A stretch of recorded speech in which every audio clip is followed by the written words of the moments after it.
Hi, welcome to My Thoughts Exactly. My name is Paul Burrell, and these are my thoughts exactly.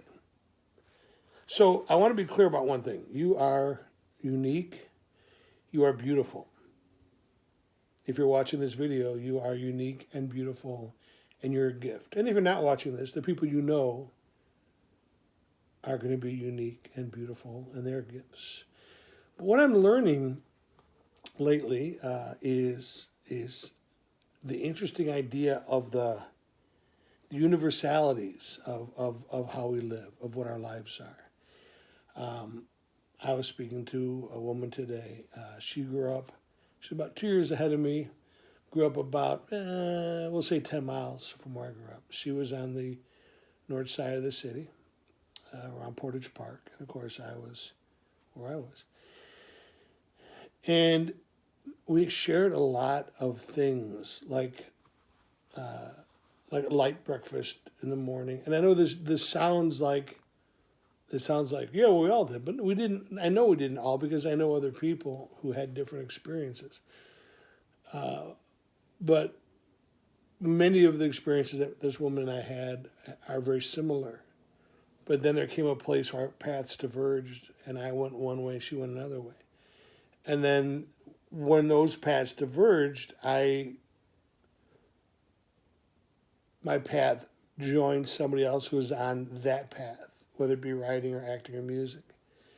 And my early music guys were all from very wealthy families. I was not.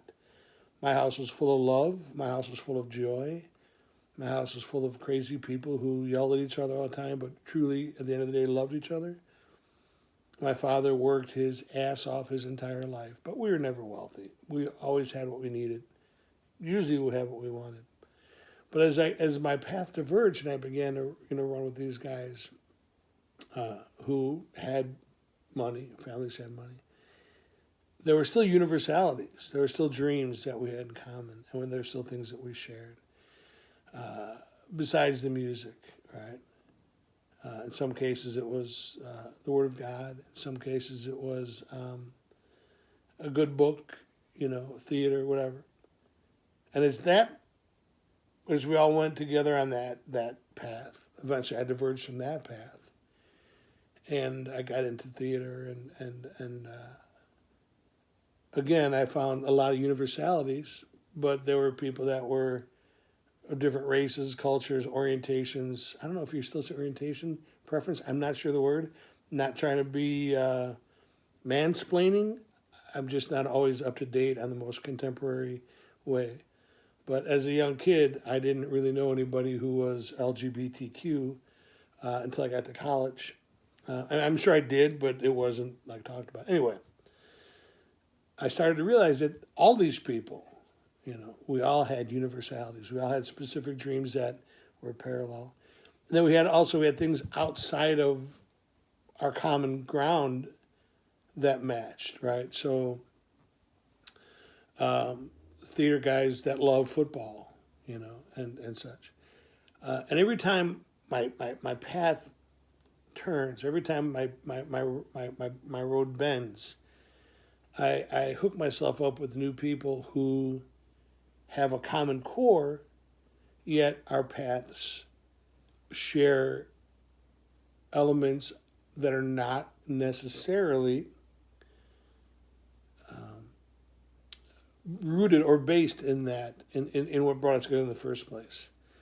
So it's just an amazing thing to understand, and this just kind of washed over me today, and I will spend time with this, and I've already got a couple of poems kind of rolling around up here.